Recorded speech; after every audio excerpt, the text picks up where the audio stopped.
Okay, everyone, we're going to go ahead and get started.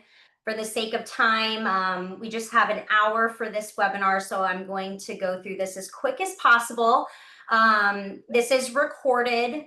We will have this posted to our website on the Advisor Resources tab.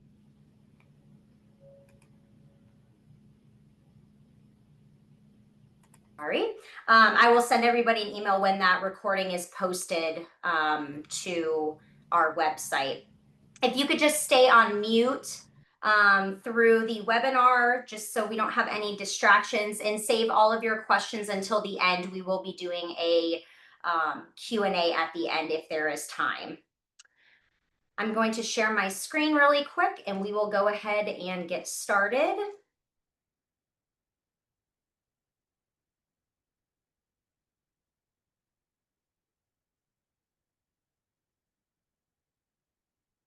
Okay. So I want to first show you all the regional conferences table if you have not already seen it. So if you go to our Florida HOSA website here, hover over conferences and click regional conferences, you will see our regional conferences table. If you have not already seen this top part, Florida HOSA competitive events for 25-26, please view this. This is a list of the competitive events that we are running this year at our SLC. If the competitive event is not on this list, it means we are not running it. You will notice surgical technologists, which is a new event that National HOSA put out this year. We are not running that event this year at the state conference. That doesn't mean we won't in the future, but for this year, we are not. So please view that list if you have not already. And then by region, your winter spring CE conference will be listed here in the last column. So you will see where the conference is being held, the date it is being held. If there is hard copy testing, that will be listed. If there is online testing, which I will talk about towards the end of this webinar, that will also be listed, and the testing windows, the dates will be listed as well there.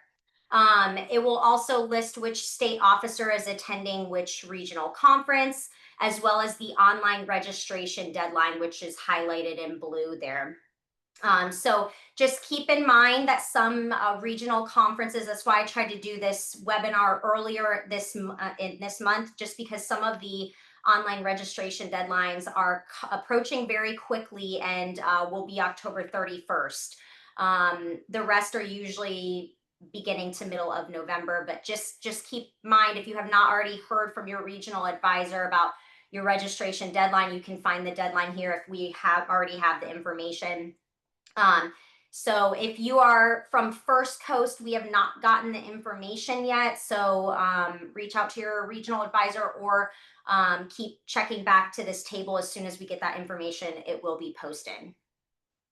Okay, so moving along to the registration for the regional conference. So you will log into the HOSA system with your charter number and password like normal. Please keep in mind that in order to register for the regional conference, you must be affiliated. So you and your students must be affiliated in order to register for the conference. So if you are not affiliated, you won't be able to register.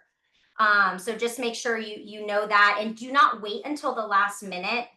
So don't wait until the registration deadline for your regional conference to affiliate and register. So make sure you get your affiliation done if it's not already done as soon as possible. That way you'll be able to register for your regional conference without any issues. Please note that if your regional conference tile is not yet listed in the conference section, it is probably because there is a specific open date for the conference, and that date has not yet approached. So if you, over here under the blue conferences heading, it says pending now, but if you click it and press future, you should see, because all the conferences are already in the system, even if it has a deadline, an open deadline that's later. You should be able to see your regional conference tile, but you won't be able to access it until that open date. So you can see like Treasure Coast, for instance, this third one opens 12/1/2025. So once December 1st hits, you will be able to go in and register. Until then, you won't see the tile listed unless you go to this future in the drop down right here.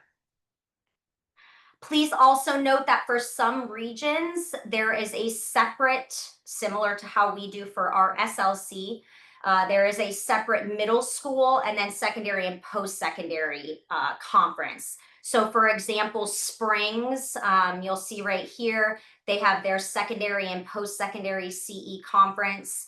But then they also have a separate middle school conference as well that you'll have right down here that you'll have to register for. So if you are a middle school, you'll obviously register in the middle school CE conference if you are one of the regions that has separate registration. And then if you're secondary and post-secondary, you'll register in that tile. Note too that if you are middle school and your region has a separate middle school CE conference tile, only the middle school events will be listed for you to register your middle school members. So that's kind of a nice feature of that. Suncoast, Springs, and Treasure Coast are the ones that have these separate registration tiles for middle school and secondary and post-secondary. If your region has both together, you will just register under that one tile, whether you're secondary, post-secondary, or middle school. But please note when you are doing that, and I'll show this in just a second. If the middle school, secondary, and post-secondary are all together under one tile, you need to make sure that you're registering for the correct event based on your division. So if you're registering middle school members, you need to make sure you're registering your members for the middle school events. And that can kind of get confusing sometimes because there are events that overlap middle school and then secondary and post-secondary. The same event is ran in each division. So you just need to make sure that you're choosing the correct event for whatever division it is. If you are a middle high school, please make sure you're registering your middle school members for their middle school events and your secondary members for their secondary events. We'll go through how to register, but also how to double check to make sure that your registration is correct before the deadline so that there are no issues for your students. Please make sure you remember that you can only register each member for one regular competitive event. So I want to just make sure everybody knows you cannot choose more than one event for one student. Okay, so I am going to just use Space Coast as our demonstration here.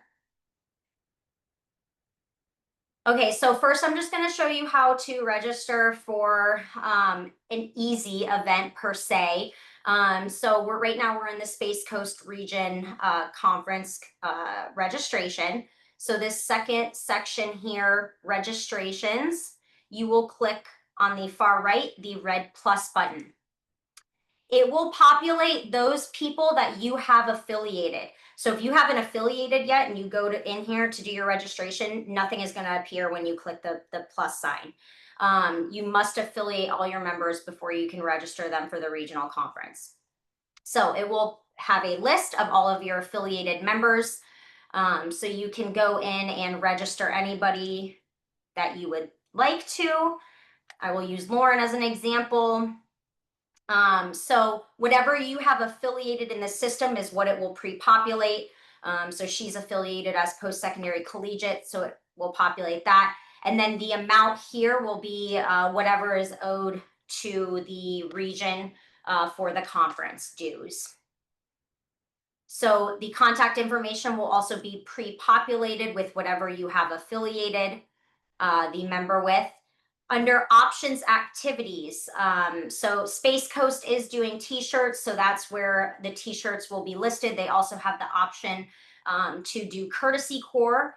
So some regions may have options activities, others may not, but if your region does, this is where it will be listed. So in this drop down here under add options activities, we could put her in courtesy core, and then we can give her a t-shirt, which both have $0 cost. So that won't affect the cost of the registration. Competitive events down here, registering for a competitive event. Now, Space Coast is an example of when all divisions are combined together into one registration tile. So there will be middle school, secondary, and the post-secondary events listed in this drop down. So again, just make sure you're double checking and putting your middle schoolers in their events, and then your secondary and post-secondary in their events. So if we click the drop down and let's put her in medical math, it will populate down here, you can see, and then just click save. It will then bring you back to your main registration page. So you can see we have Lauren here registered, the $25 fee. We have her in medical math, gave her a t-shirt, and she's registered for courtesy core. Now, if you need to delete a registration, go to this gray I right here next to the member's ID number, click that. You're going to scroll all the way down, and right down here on the left, delete registration. So you would click that, it would delete the whole registration. Now, let's say you accidentally put medical math, you meant to put medical reading. You can go right here under the competitive events section and click the red delete button there, and then go back into the drop down and select medical reading if you accidentally put somebody in the wrong event. So that is how you delete either competitive events that you've already put in there, or to delete the full registration. Team events. This is where it gets a little complicated. They have made a change in the HOSA system this year that should help everybody when registering teams. So again, go to this plus sign. And I'm going to show you an example for HOSA Bowl, because the HOSA Bowl will give us kind of examples of not doing the team correctly. And I can kind of go through that and show you how to double check that everything's correct. So again, when I go to register Aryan, he's affiliated as a secondary member. Scroll down again, I can add any options activities in this second box if I wish. But competitive events, click the drop down again. I'm going to click HOSA Bowl. Since Aryan is the first person I'm putting into HOSA Bowl, he will not have any team members already in the system yet.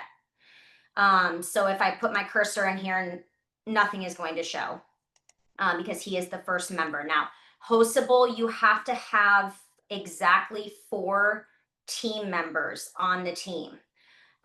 There are other team events that you can have arranged. Those are all listed in the guidelines. You have to go to whatever competitive event guidelines your student is in, look, and at the top, and it will show you the range for the number of members per event, per team. So HOSA Bowl has to have 4. So since Aryan's the first one we're putting in for HOSA Bowl, there are no other team members yet. So I will save this at the bottom, and it will bring me back to the registration. Now, one thing I want to note right now, under Aryan's registration, it says HOSA Bowl team ? Make sure you're aware of any question marks that appear. That means that the person is not linked to a team yet. So if you have a HOSA Bowl team, or let's say you have 2 teams, and you accidentally forget to link one of the members to the HOSA Bowl team, and let's say you already have three of the members registered for the event and you're working on the fourth person, but you forget to link them to the team, they will have a question mark next to their registration, meaning that they are not in a team. They are not linked to a team. So this is a way you can go through this particular registration page and go through and look if you have any issues with members not being added to a team. There will be a question mark, and it's an easy way to just know, okay, I need to go back into this registration and link them to a team. For now, it's okay though, because he is the first person we are registering for that particular event. So I'm going to go in and add another member to the HOSA team. So scrolling down back to the competitive events section at the bottom, putting HOSA. Now this is the change that Global National HOSA made into the system that has been extremely beneficial, because all you have to do is put your cursor in there where it says select team members, just click in there and it will populate the teams that are already in the system. In the past, you would have to know who's on that team and start typing in the name for it to populate. But now if you just click in that box, it will automatically populate any teams that are already in the system. And so since we already have Arian in that HOSA team, I will click him and then save it.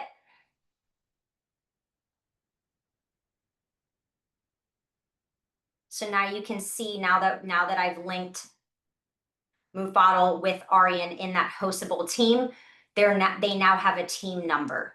So Arian doesn't have that question mark next to his team because he is now in a team. However, like I had mentioned, HOSA has to have 4 members in the team. So I do want to show you another way to double check that you don't have any errors with your registration, especially when we're talking about the team events. So if you go down at the bottom left in this gray bar where it says view and click that, the second one, competitive events. So this will take you to the competitive event view. So if I scroll down, and all of these that are yellow, it's just we don't have any registrations for that event yet. But if I scroll down to HOSA Bowl, it is blue. The heading is blue because we have people registered for the event, but you can see that their team is highlighted in red. And if you look, there's not enough team members. So the minimum team members is 4. That's the exact amount that you have to have. So this is a good way to check that if there's any errors for any of your teams. The only thing to note is if the team event has a range, as long as you meet the minimum, so if the event it allows 2 to 6 on the team, if you already have 2 people registered for the event, it's not going to mark it red because you have met the minimum. So that's why I'm going to show you the 3 ways that you need to go through to double check your registration to make sure, 1, you're not forgetting anybody, 2, that your events all meet the minimum, and just to make sure that you also have the correct students in the correct events. But I just want to note that don't use this as the sole way to know whether you have an issue with your team events, because again, those team events that have a range, as long as you meet the minimum, it won't be highlighted red. So that's not the only way that you can't use the competitive event view as the only way to double check to make sure your registration is correct. You do need to go through, like I said, the 3 ways that we'll talk about in just a second. But I did want to show for HOSA, if you do not have the correct number, it will be red. Now, if I go down to medical math, that's where we had Lauren in that event. You will see it is blue because we do have somebody registered for that event, and you can easily check here and see, okay, I have the correct person registered there. So let's go back to the registration screen. So go at the bottom left under view, go back to registrations at the top. And I'm going to put 2 more students in for HOSA Bowl, so that we meet that 4-person team requirement. And then I'll go back to the competitive events view and show you what it will look like once it is correct. So I'm going to add 2 more competitors.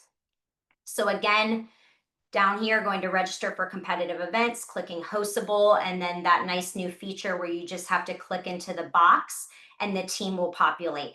And again, if you have 2 or 3 teams that are doing HOSA Bowl, if that's allowable in your region, the teams will all be listed. So just make sure you're clicking on the correct one.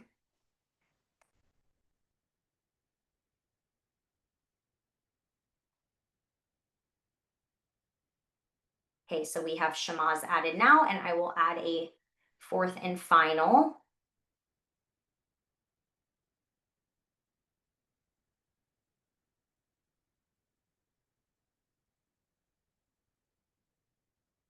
Okay, so now we have met the 4-person requirement for HOSA Bowl.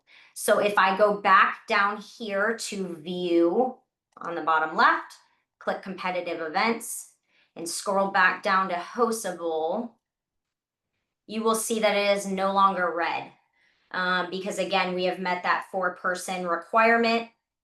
You can double check that everybody that's in that team is correct.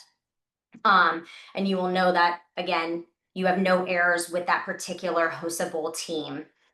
But like I said, again, if you have multiple teams that you're putting in one event, just make sure you can use this feature to see which particular members are in which events, to make sure that you're double checking that too, and you're not putting the wrong person in with a different team than they are actually on. So I just kind of wanted to show you what it looks like once done correctly. But again, for those teams, just to mention one more time, for those teams that team events that have a range, again, as long as you meet the minimum, it will not be highlighted in red. So you'll need to go through your registration screen, which I'll go back to, as well as your registration summary report, to make sure that everything is correct. So that is how to check for errors, especially for the team events, and how to register for team events, as well as the singular events that only have 1 competitor. So I want to go back to that registration page. Okay, so this is the first place you should go when you're confirming and double checking your registrations. So come to this page first. This is where you do all the registration, and go through and make sure that your team numbers are there. Again, if you have team with a question mark, it's because that person has not been added to a team and needs to be added to a team. So make sure you're going through here, you're looking at the competitor, and then what they are in, and whether you're adding any options and activities to, like t-shirts or courtesy corp or whatever is offered for your region in the registration. But specifically, again, those team events, that's where we see the most errors. And we want to make sure that it's done correctly the first time. So again, using this to do the first kind of check. Then go to what we already were looking at, view at the bottom left, and then clicking on competitive events. Using this to go through and make sure that you have everybody in the right place. So again, if it is yellow, it's because there are no registrations. So if you do have a competitor in biotechnology and you come to this page and it's yellow, you missed registering them. Or you might have registered them for a different event, like maybe you accidentally clicked biomedical debate or something. So come back to this screen, make sure you know which events you have competitors in, and then also running through to make sure that there are no red highlighted sections like we saw with the HOSA Bowl, so that all of your registrations and your teams are done correctly. The final way to double check would be under reports here. So next to view reports, clicking that, and you go to registration summary, which You all will need to be very familiar with this anyways, because you have to submit the registration summary for our state leadership conference, for the Fall Leadership Development Academy, and for ILC. So if you click registration summary, you will see the students that are registered, what event they are in, and then again, if there's a team number. So making sure you use that 3-step checking system. So again, you have the registration page that you did all your registration through, check there first, then go to the competitive events view, which is in the background here with all the events, making sure that that's correct, and then coming lastly to the registration summary and making sure that that is all correct as well. The other thing I wanted to point out is if we go back to the registration page, if you need to bring a chaperone to the regional conference or any of our conferences, down here at the bottom under the register family guest other, you will click that, and it will give you the option for a guest chaperone. You will fill in, since they're not affiliated, you will fill in any information here, and again, can add any options, activities if that's allowable at your region, and then click save. So that is how you would add a guest or chaperone. Going back to the registration, I do want to show everybody the invoice. So once you have your registration finalized, down here at the bottom, click reports, and then generate invoice. You can either do view all invoices if you have multiple, or you can generate the invoice for recent registrations, and it will have all of the registrations that you have as well as the amount due at the bottom. And then up here at the top, it will have where you need to remit the payment to. Each region is different. Do not send no regional conference fees or regional dues come to Florida HOSA. Each regional advisor has set their own place or location or person that the payment is supposed to go to. So even though it says bill to Florida HOSA, you need to look at this remit to at the top, and that's where the payment needs to go. Please, please, please make sure that your bookkeepers understand that there is a difference between us, Global National HOSA, and whoever your regional advisors designate as the person who's receiving payment for the regional conference fees. There are 3 different entities, and I don't want anybody in a situation where they get to regionals, their regional advisor has not received the payment, and their kids can't compete because they've sent the payment to, your bookkeeper has sent the payment to us instead. Because we will send it back. And it, sometimes it takes a while for us to send it back because we're doing a million other things, and that isn't necessarily a priority. So when we're dealing with other conferences and things going on. So please make sure you communicate this to your bookkeeper now. You can go in and look at I'm sure the regional advisors have sent this information out, but if they haven't, you can go in and look who you need to remit the payment to, because I know a lot of schools, we've been getting a lot of vendor forms that we've been having to fill out for Florida HOSA. So there may be a situation where your regional advisor or wherever the payment is being sent, the district, whatever, they also might have to fill out a vendor form. So you need to make sure you give enough time for that as well. So please make sure you don't just hand your bookkeeper the information and don't say anything with it, or just put it on their desk and let them, you need to explain to them that these fees go to the regional, wherever the regional advisor has designated, and not to Florida HOSA, because that is a big confusion amongst the bookkeepers. So please just make sure you're looking at this remit to at the top there in blue. Okay, moving along to Proctors. So I'm going to go back out to the main screen here. Scrolling down to the bottom, there's a section called online testing. I will show you how to add proctors, how to disable or enable proctors, but this section is going to be a lot of information and me talking, because this section is very, very important. I will say this again as a reminder at the end, but for anybody that's serving as a proctor for you, if your region is doing online testing, please make sure that they watch this section of this webinar. We found a lot of success last year when the proctors watched this section of the webinar because it's very informative. It answers any questions that they would reach out to us about. And I'll be honest, with the proctor things, it always tends to be a last minute issue. We get notified at the last minute and our office might be closed or we might be out for a conference or something. So just making sure that they understand what to expect and that they are prepared to do the online testing. So if your region is doing online testing, we're going back to the table, it will be listed. So like, for example, Gold Coast, they are doing online testing, and the testing window is listed. So there will be a window of dates.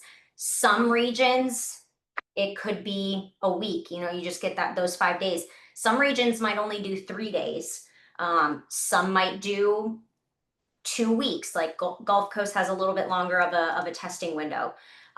Just make sure you're prepared and ready for the testing window, and that your students are ready to test during that time, because if they do not test during that testing window, then they cannot obviously compete in their competitive event. Going back to the registration with the proctors.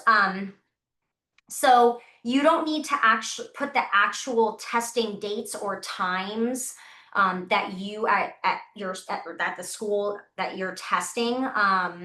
It doesn't need to be in the HOSA system, in the CMS, but you do, as the advisor, need to designate for your members when you will be testing during that testing window. So let's say you're given a week, so you have Monday through Friday to test.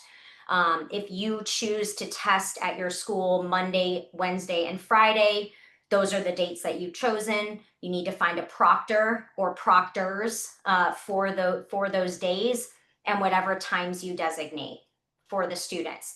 But you are the one, as the advisor, that are setting those dates and times that your students will be testing online. And again, those don't have to be added to the HOSA system. You just need to make sure your members are aware. Please note, and it's listed here in yellow under the online testing, a proctor is typically a faculty member at the school. Chapter advisors are not permitted to proctor exams for their own HOSA chapters. You cannot, even in an event of emergency, proctor tests for your students and for your chapter. It has to be a proctor at the school. Please do not choose a student to proctor, even if it's a student outside of HOSA. It needs to be an adult, and not you as the chapter advisor. And again, it doesn't have to be necessarily, I know it says, it's typically a faculty member. I mean, it doesn't necessarily, it could be anybody. It could be the librarian. It doesn't have to necessarily be a teacher. It could be the nurse. It could be the assistant principal we've had sometimes, just as long as it's an adult that's employed by the school and not you. And just as a heads up, the online test results, we download those for each of the online testing. We send them to the regional advisors. I do want to let you know, we do examine these scores. So if we see scores that are the same, we will dive deeper into the exam. We will look and see if the answers are the same, if the time submitted is the same, if the wrong answers are the same. And we will notify you from there. So please make sure your students are aware that we do look for cheating. So we take it seriously, as should you as the chapter advisor, as should your proctor. And then just make sure that especially if you choose one day at, a certain time frame, please make sure that you choose a proctor who is able and ready to go, and will be there for the students to test. Especially, let's go back to that week window. If Monday through Friday, and you're choosing Friday to do the testing, if your proctor ends up being sick, please make sure you have a second proctor, and please make sure they're already in the system. We'll get to that in a second, because it does take overnight to populate. So I would suggest always having a backup proctor, even if the proctor is not, set to do the testing. Always make sure you have a backup, because you don't want to be in a situation where you're testing on the last day and your kids can't test because there is no proctor there, and then you can't come in and serve as the proctor. So you're in a position where there's nobody there to watch the students, and they can't test. So you just want to make sure you always have a backup proctor. Please note that competitors and teams that are in the same event should test at the same time as much as possible. There's the potential for competitors to discuss test questions if they're taking the same tests on different days. So please make sure, if you're setting, like I said, that Monday, Wednesday, Friday, if that's what you plan on doing, make sure that you select the competitive events, if possible, to be on those certain days. That way you're not offering medical math all 3 days, and students can discuss test questions and things like that and answers after they're done testing on Monday with the Wednesday or Friday people. So please make sure that you're doing the same events, or you're choosing one day to do the events, and that all the students are testing in those specific events on that day. Separate the competitors physically in the room when testing, especially if they're in a teamwork event that has a test. We don't determine the ratio of proctors to students. Obviously make sure you're aware of any district policies. Some districts do have policies on that for the ratio when it comes to students testing and proctors, but we don't set those guidelines. So if your district does not have those, rules, just make sure that you feel like you have enough proctors for the amount of students you have testing. I mean, we have chapters with hundreds of students. So if you're having all those students test and you only have one proctor, obviously that is not enough. One proctor cannot make sure that 100 students are testing and not cheating and, be doing everything correct. So just make sure you have enough proctors set. Okay, so I'm going to show you how to add a proctor. So in this section under online testing, there's a plus sign right here. If you click on that, it's very easy to add a proctor. You're going to put their first name, their last name, their email, and press save. It's very self-explanatory and easy. If your chapter might already have proctors in the system from last year or years prior. We have Zach in here as an example. He is currently disabled. If he were to be enabled, it would be green. If you need to disable or enable any of the proctors, just click on this button and it will disable them or enable them. So my strong suggestion is that if you have any proctors in the system, there is no way to delete proctors. That's just a feature that the HOSA system doesn't have right now. But you can always go in and disable, and that's what I recommend, disabling any proctors that you are not using this year, so that there's no confusion and that they're not getting, because when we do, which I'll talk about in just a second, when we do send out the proctor email, any proctors in the system under your chapter that are enabled will get the email. So you just want to go through and disable any proctors that are not planning to proctor this year. Make sure, I'd already kind of mentioned this, but make sure that you're adding the proctor in advance, because it does take the system overnight to add the proctor into the online testing section as a proctor right here. So Again, to use as an example, if your testing window is a week and you're waiting till Friday to do the testing and you're adding the proctor in the system on Friday, that's not going to work because it takes overnight to populate. So you would at least have to add the proctor by Thursday. But again, that's kind of playing with fire. I would say, make sure you're adding that as soon as you know when a proctor is going to proctor your students' online testing, that you put the proctor in the system immediately so that they're already in there and there are no issues. A week before the testing window, the system will send out an automated email. And again, that's the one that I said will go to all proctors who are enabled, which is why I recommend disabling any that you will not use. The email will have the link to the testing login page. It will also have the proctor's unique login ID and password. That login ID and password should never be shared. Obviously, definitely not to the students by any means, but it really shouldn't be shared to anybody else.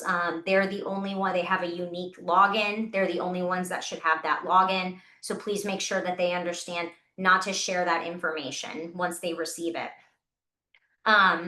If you have multiple proctors, they will receive the same email with the same information, but again, that login information is unique to them. So that will not have the same login information. So if your proctor somehow doesn't see the email or doesn't get the email, they cannot use another proctor's login information to log in. They can only use their unique login. Make sure, this is very important, that your proctor checks their junk or spam folder because sometimes the email does go to that folder, especially if it's a school email. Sometimes there's blocks and things like that on, because again, it is an automated email. So just make sure that they're checking their junk or spam folder because sometimes it can go there. And make sure that they know they are supposed to receive the email a week prior, so before the testing window. So if they do not receive that email, they need to reach out to you or to us to let us know that they didn't get it so that we can resend it. So they're not, struggling the day of the testing to try to find that information. Make sure that they have that login information in advance of the day that they are proctoring the exam.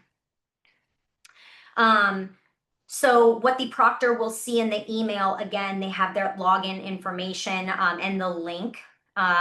So once they click the login or the link to log in, they will see directions for testing. So make sure that they read the directions for testing that is provided from that link in the email.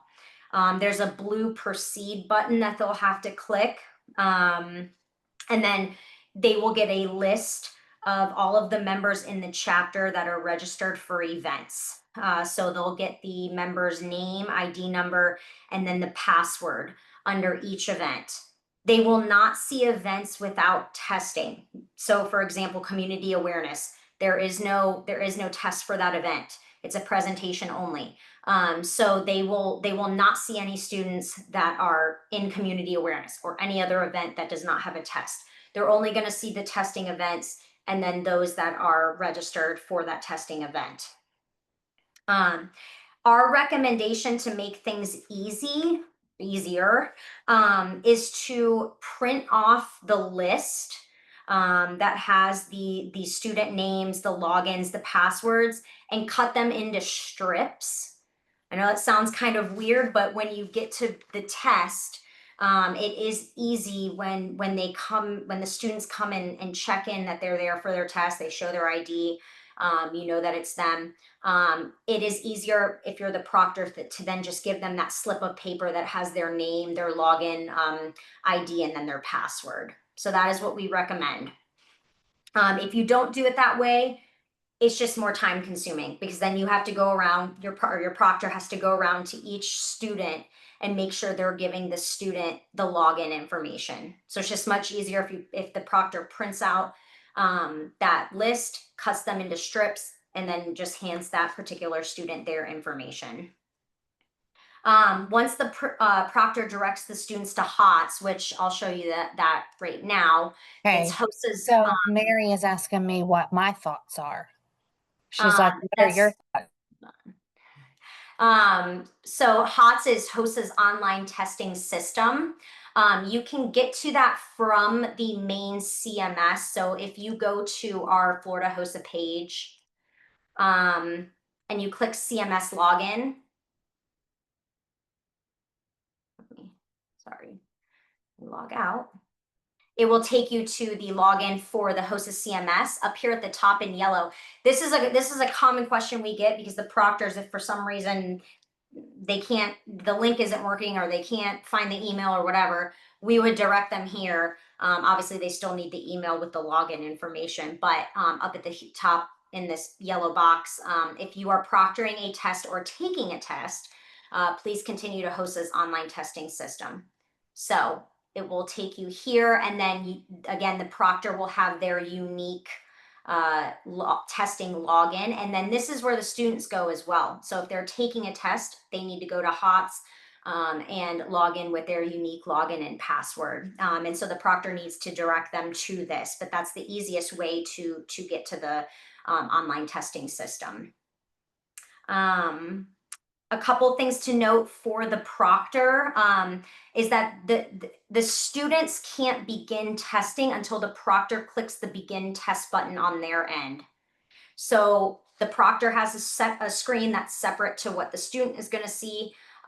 So the suggestion is, again, with those slips of paper, you're giving the slips out, you have the students log in. The proctor can then on their end choose begin testing for all students, and then the students can then begin testing. So it just makes things a lot easier, but just so the proctors understand that the students can't just go and start the test. The proctor has to click the begin test button on their end to start the testing for the student. The time doesn't start until the student clicks begin test, and then the test will automatically end at the 60 or 90 minutes, whichever their test is set for. So if they run out of time, they run out of time and the test stops. There is a timer on the competitors' screens. Just make sure you're getting this information to your members. There's a lot of questions that come up and can easily be answered ahead of time. But if they just are prepared and aware and know, you do have a timer on the screen, but that will cut off once your time is done for the test. So they're just aware, as well as making sure the proctor understands that. If the competitor finishes before the time is expired, they must click the test is finished button. So they need to click that button to submit their test. If they do not click that button and time runs out, it won't be submitted. Or if they think that they clicked it and then they close out of the screen, it won't, we won't get the score. So they need to make sure that once they're done with the test, they're clicking test is finished. And that way everything will find that we'll get the score. And when we download again all the testing, the score will be on there. And again, like I had mentioned, if issues arise when the students are logging in, the proctor just needs to get them to this site. So again, going to our Florida HOSA page, clicking CMS login, which is what you all are familiar with, but then going to up here in the yellow box, HOSA's online testing system, and then they'll be able to log in there. Here are the common questions, just so you're aware, that we get from proctors. So where is the student on my list? So they might be missing a student name from their list. If they're missing a student name on the list, it means that the advisor missed registering the student, because all registered students are going to be on that list that the proctor receives. It's automated from the system. So again, that's why I highly am suggesting that you check your registration those 3 ways to make sure that everything is correct. Because if you miss a student registration and that student needs to test, and again, your testing is on that last day, on that Friday of the testing window, and your student can't test, then they can't compete. So just and we do have situations where that occurs, because the advisor failed to register a student for one of their events. So just make sure that you're going through and double checking, triple checking, quadruple checking if you need to, if not more, that all, especially if you have a large chapter, and especially if you're a middle high school, that everything is correct in the system. So that way, when you do go and have your student members test during the online testing, there aren't any issues. Because if there are, it will be up to the regional advisor, not us, to decide whether they are going to either extend the testing window, which is a lot of work, as well as allowing potentially the student to test outside of the window, which rarely ever happens. So just make sure, I mean, a deadline is a deadline. There's a lot of work that is involved in, doing the online testing and populating the results from us to the regional advisors. So just make sure that you're going through your registration to make sure that it is correct, so that there are no issues come testing time. And then for kind of general proctor issues, keep in mind our business hours. So we are open 8 to 5. If we've had instances where the test, again, that testing window could be a week. The school waits until that Friday to test, and they do it at 6 p.m. and our office is closed. If there are any issues that come up, we can't assist, because we won't be in the office to do that. So just make sure, I strongly suggest, doing your testing window when we're in business. So between that 8 to 5 time frame, in case there's any issues that pop up or arise, and the proctor needs to call our office for assistance.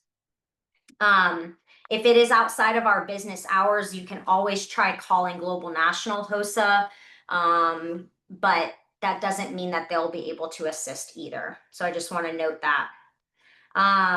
So again, I will open it up for questions in just a second, but reiterating the fact that your proctors really, really, really need to watch this section of the webinar.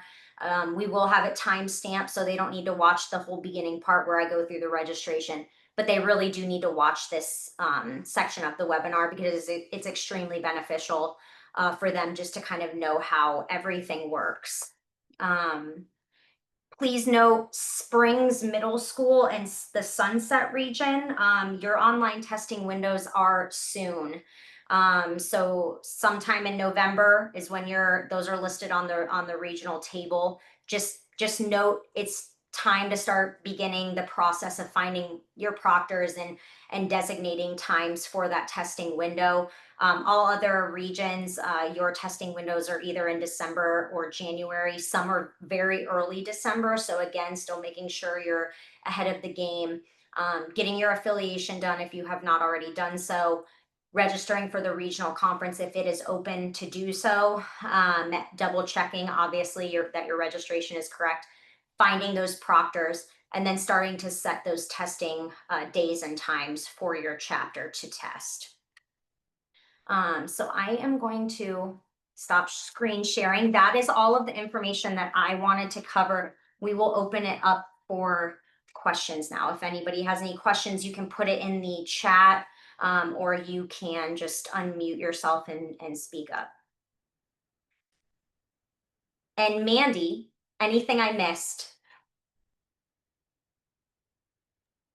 Just at the very beginning, when you were going through the registering for the conference, just reminding those that some regions also have a regional fee, and that's a separate tile that needs to be clicked on, because I did have an advisor call today that was not aware of that. And so we don't want them to be registering just for the conference if there's a regional fee that also needs to be that they need to be registered for. I'll put my screen back up just to show you. That's a very good point. So if I log in, there are some regions that do have a regional due, and therefore if they are using the system to do that regional due. Gulf Coast right here is a perfect example. The second tile, this is separate from the regional conference. It is their regional membership dues. So, and then here's their regional conference, again, separate. So making sure that you are registering, because the dates overlap. So you can see the Gulf Coast, well, that's their fall conference, but there will have a close date and they will overlap. So like the regional membership dues won't close till 11/10. So there might be some overlapping with the CE conference. So just noting that, and then like I had mentioned, noting the difference if you have if your region is doing a separate middle school event, competitive event conference that's separate from the secondary and post-secondary, and it's two separate registrations, those will also be listed separately. So great point, Mandy. So yes. Any questions? We have questions in the chat. Okay.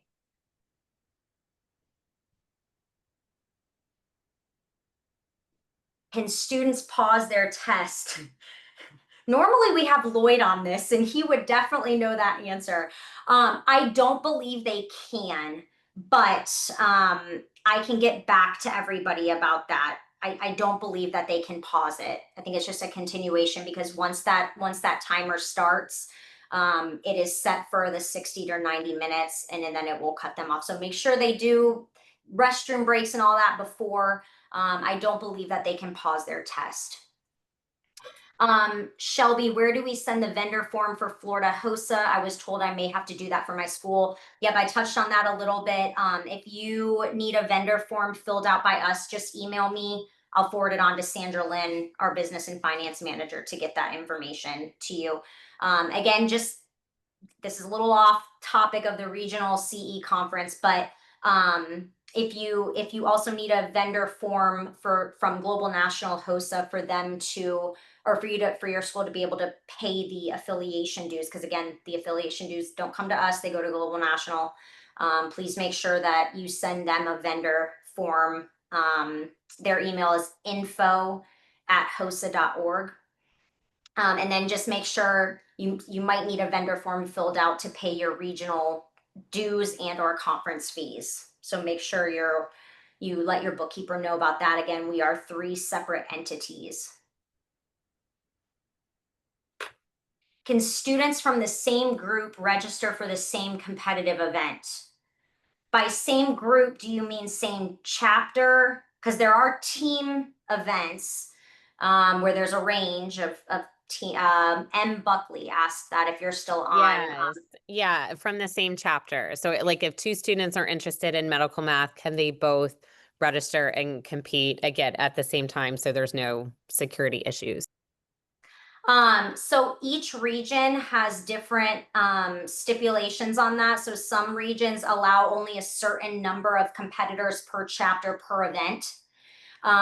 So for instance, Gulf Coast may allow 3 competitors per chapter for each event. You need to reach out to your regional advisor if they have not gotten that information to you, just to make sure that you're following their guidelines. And then also, just reiterating the fact of trying to make sure all of your testing for those events are occurring at the same time, so that if you have 3 competitors in medical math, they're all testing on the same day. I have a student that speaks only Spanish. Is there a way for them to compete?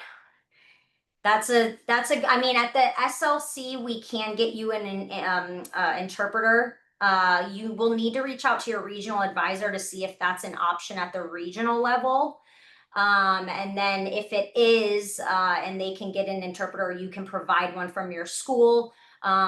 If they are doing a test event, you will need to obviously probably have that person there to do that. That again, district policies and things like that. But again, we do, if we're notified in advance, at least at the state level, we can accommodate that. You just need to reach out to your regional advisors to see if that can be accommodated at the regional level.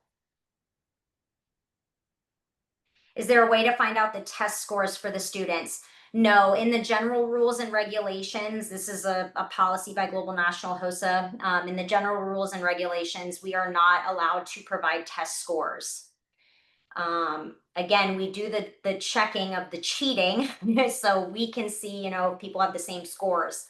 And we will notify you of that if we find that, but we cannot give out the test scores, unfortunately, after the event. And that's for all levels, regional conferences, state conference, and international. Can students participate in a team event as well as one individual competitive event? No, they have to select one. So one regular competitive event. They can only do the team event or they can only do the individual event, but not both. Great question. What do we receive when we affiliate members for the first time? Well, we do we will mail you 2 times a year. We will mail you a membership pin. But if you're asking for specifics, I'm not quite sure. The person that asked that question, if you have anything to add, you can unmute yourself and ask, but I'm not exactly sure what you mean by what you receive when you affiliate, but you do get the membership pin.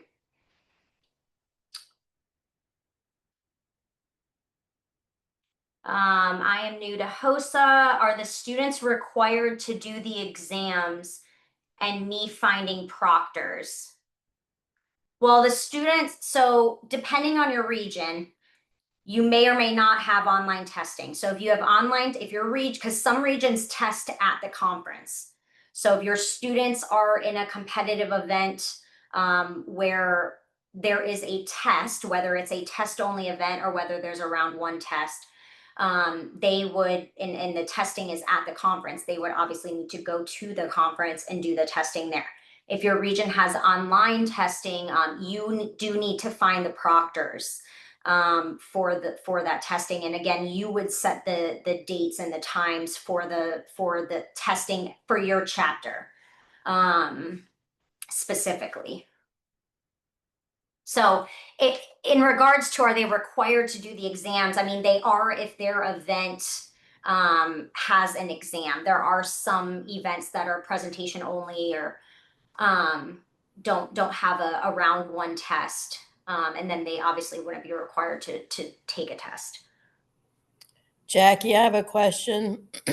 Yes. Hi, Pam. Hey, okay, so my question with the proctor, because this is new for us in our region, and does it have to be a school board employee from any school? Can chapters within the district, like, could I ask high school to monitor middle school and they can ask me to proctor high school? Does it have to be from the same school? Because I can see some problems with that. But if we decided that, let's say, parish wants to do Monday and they need me to come proctor, I could proctor, or if I need them to come proctor for me on Wednesday, they could do that. Is that allowable since we've never done this before? I just want to make sure we have Yes. all questions. Yeah, I mean, that is allowable as long as it's not the local Right. chapter advisor proctoring for Okay.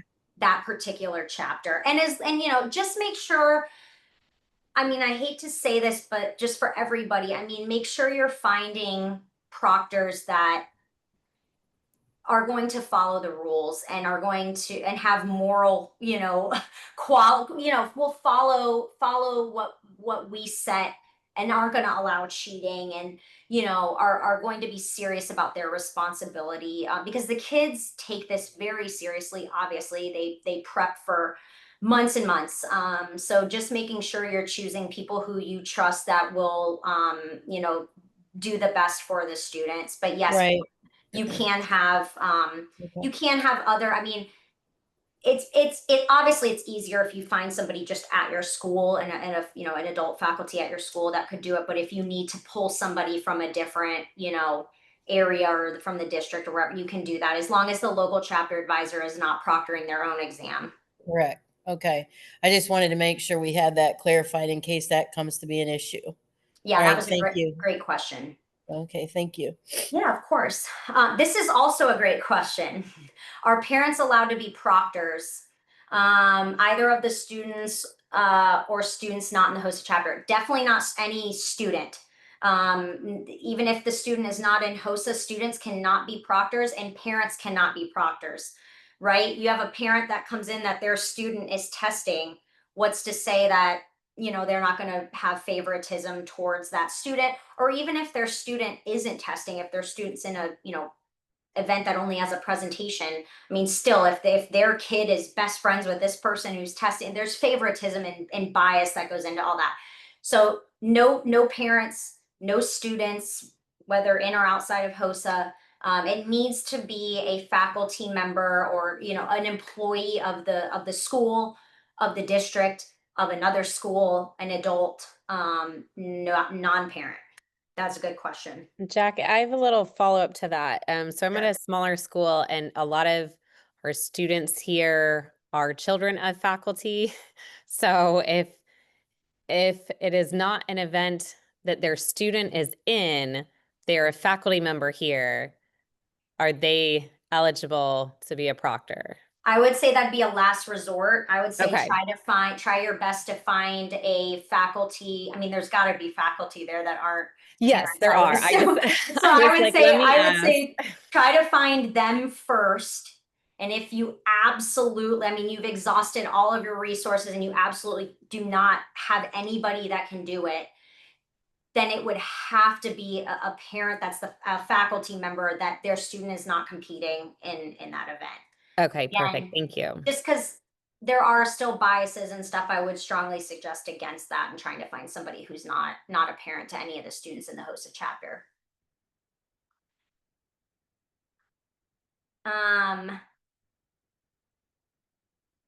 Okay, so for the location of the conference, are the chapters physically going to that location or just doing the online testing? So most of the, if not all of the regional conferences are physically at a location. Now, some of in that location will be listed in the regional table and should be provided by your regional advisor. But for some regions, when the online testing window, some of them use that for round 1 testing to determine who moves on to round 2. And then depending on the region, the round 2 students may be the only ones that then go to the regional conference. But that would be like a region specific thing. But yes, the conferences are at the physical location that's listed on the regional conference table. Most of them are, you know, either at a middle school or a high school.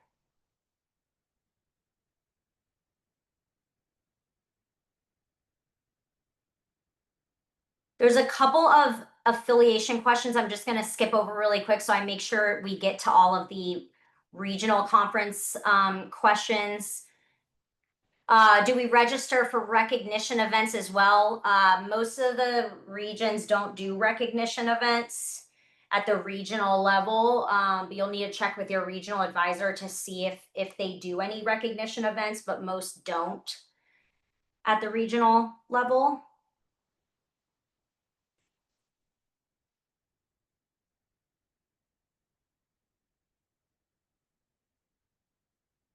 Thank you, Hillary. That's very sweet.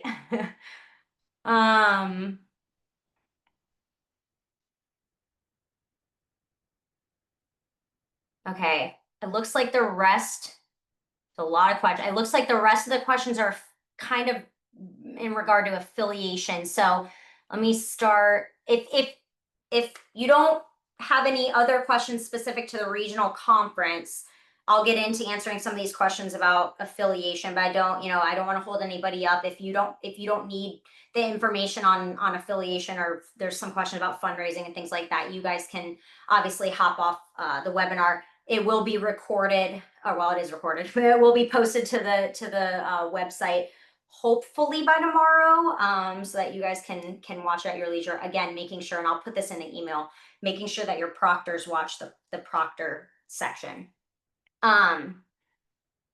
Okay, so there's a question, do advisors have to pay any fees? Do they get awarded or recognized, or their schools? Well, if you're an advisor, every chapter has to have an affiliated at least one affiliated advisor, and you have to pay the affiliation dues, same as a member would. It's $30 for the state and international dues combined.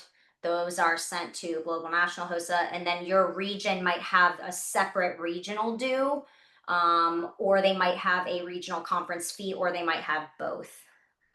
So yes, now some regions allow the advisors to not pay for the regional conference.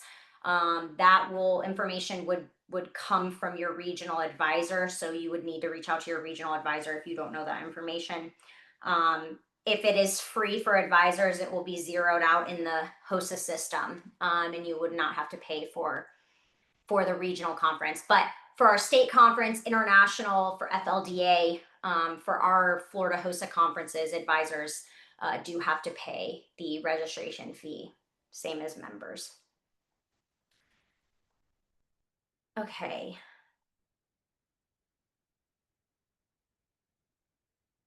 I got a question specific to Sunset Region.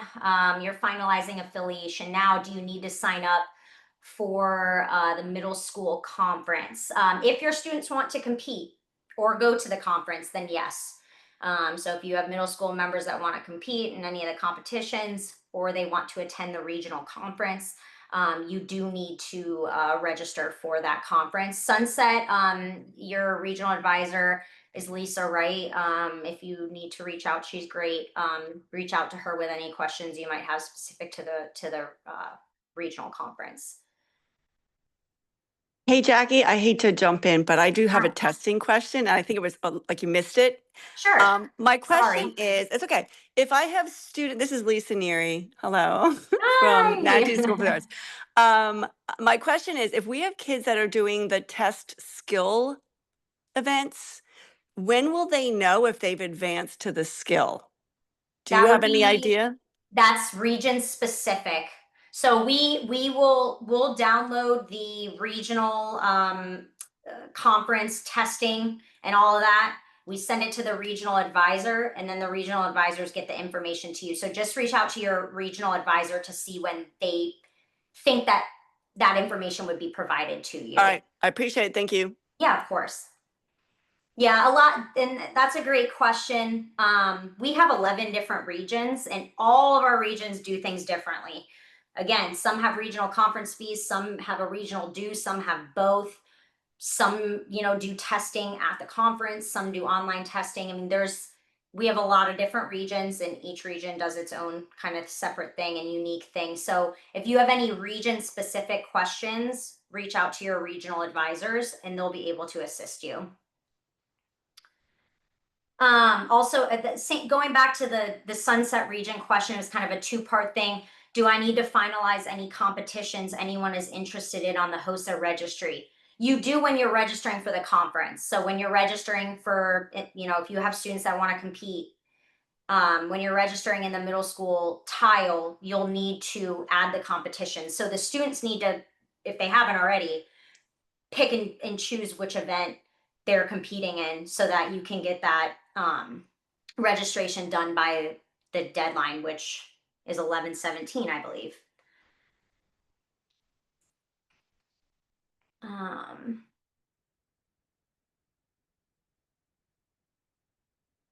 Fundraising.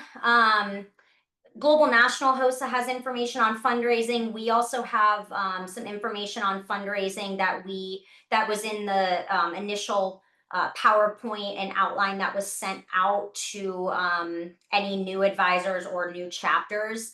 That's on the new advisor resource page. So go back to that initial email that Lloyd sent out, and there's information about fundraising. And if you have any specific questions about fundraising in terms of accounts at the school and things like that, you can reach out to me and I'll assist.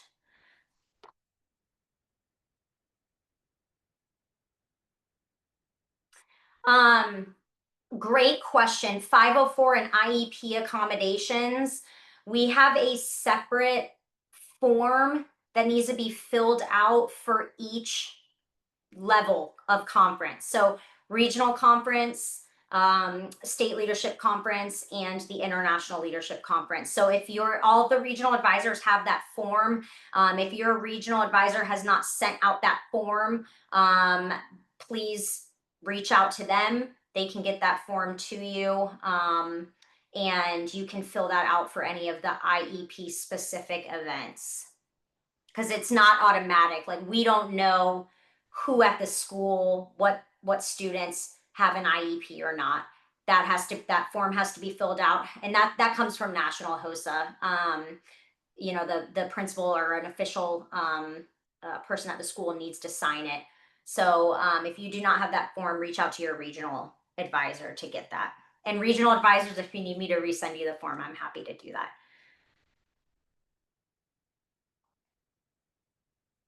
What is the process of adding the officers for my chapter?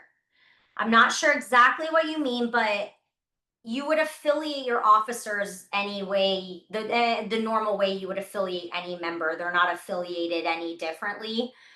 We don't really need to know who your officers are for your local chapter.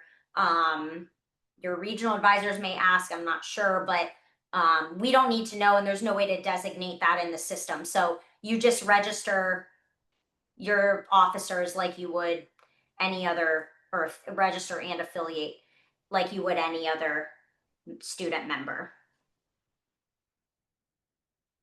Great question. Once affiliated, do we get different or separate invoices for regional and national dues? It is separate.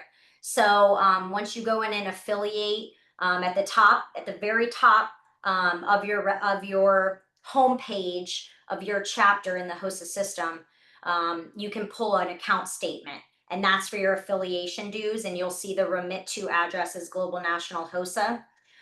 You can also pay your affiliation dues via credit card. There is a 4% processing fee. So you can either pay it via credit card or send a check, but you can pull that invoice from the system. And again, it is separate. So to pull the invoice for the regional conference, you'll do what I had shown in this webinar of just going to the regional tile, and then at the bottom, pulling the invoice. And you'll do that for any conference you register. For the state conference, it'll be very similar, just in our SLC specific tile that you'll then go and pull the invoice. But they are separate because they are sent, well, one, they're just separate items, separate, registrations, but also because they go to two separate places. So again, just I feel like I've said this like again and again and again, but just making sure your bookkeeper knows where those payments are going to. Because again, we get a lot of mail, and our mail sometimes is not great. So sometimes we get things like a month later. So if your bookkeeper sends your regional conference fees to us at Florida HOSA, and Mandy doesn't get it for a month and a half, and it takes her a couple weeks to send it back because we're at FLDA, I just don't want anybody to get to the conference and not be able to participate. Hello, this is my first time being an advisor for HOSA. Welcome. Is being affiliated and being registered different? I want to make sure I'm on the right track. Thank you. It is different. You need to anybody that is saying that they're in HOSA, any school that is saying they have a HOSA chapter, their student members must be affiliated. And so in order to have an affiliated active chapter, you have to have at least one affiliated advisor and at least 5 affiliated members. So that is separate. If your students want to either compete in a competitive event or attend the regional conference, they need to register for the regional conference, or for our Fall Leadership Development Academy, or for SLC when that time comes. Those are all separate things. So yes, affiliation is different from the conferences. And just for any new advisors I have on here, going back to that email Lloyd sent you with the PowerPoint and the outline, it has literally all of the information you'll need. You might have a couple specific questions that might not be answered in that, but we really took our time to make sure that all the information that's in those documents are, encompasses pretty much everything that you would need to know as a new advisor. So just making sure you kind of go back to that. And you can also access, there's a link in his email to access the specific page on our website, which then is split into different sections. So you'll have, membership and affiliation dues versus conferences and all of that. So it's very easy to follow. So just make sure you go back to that email and read that information that's on there, because it is extremely useful and beneficial.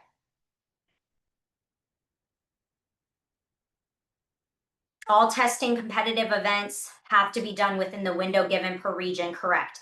That is correct. If your region is doing online testing, there's an online testing window, and any events that have testing, unless otherwise stated by your regional advisor, need to be done during that testing window. I see Lisa's question here about advancing, so we answered that. Is it expected that every student that is affiliated test and participate in the competitive events? No. If your chapter just wants to be in HOSA and kind of do your own thing, or HOSA is part of the curriculum at your school, and your students don't want to compete, they don't have to. Competition is not mandatory.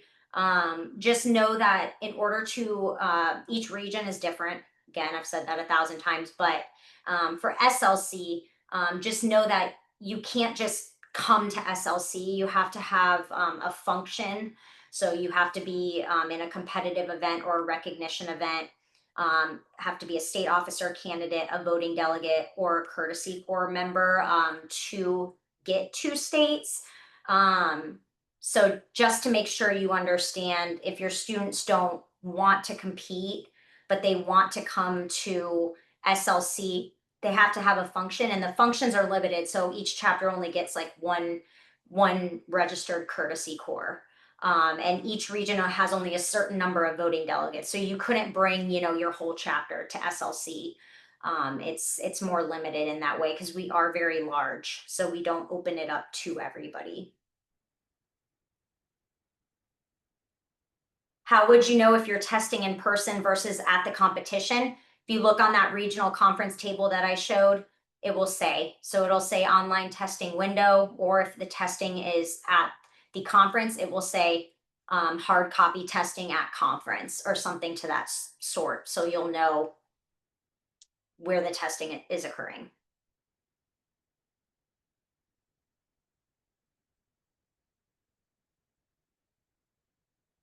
Okay, Lisa's question again, we got to that. Okay. I answered the IEP question. Let's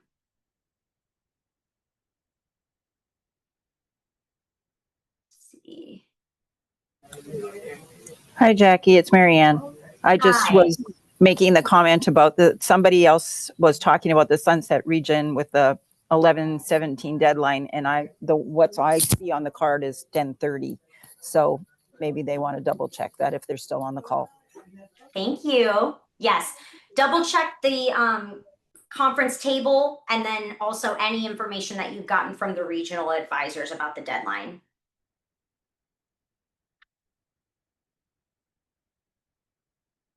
Do we need to communicate to Florida HOSA or regional advisors the specific online test days that our chapter has scheduled? We do not need to know that. So no to Florida HOSA. Most of the regional advisors, I don't believe, need to know that unless they've requested that you let them know. It shouldn't matter. Those are just, it's just they give the window, and you test during that window, and when you test and what time. I mean, if you want to test at 3 a.m., that's up to you guys. So we don't need to know. And again, unless otherwise stated by your regional advisor, they shouldn't need to know either. And you don't have to put that into the HOSA system.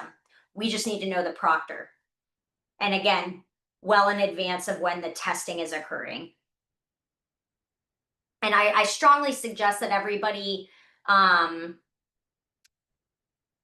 doesn't wait until the testing window to submit your proctors. Try to get those proctors in as soon as but before the testing window, so that again, there aren't any issues. And then if your proctors have questions, they have time to reach out to us or the regional advisors and ask.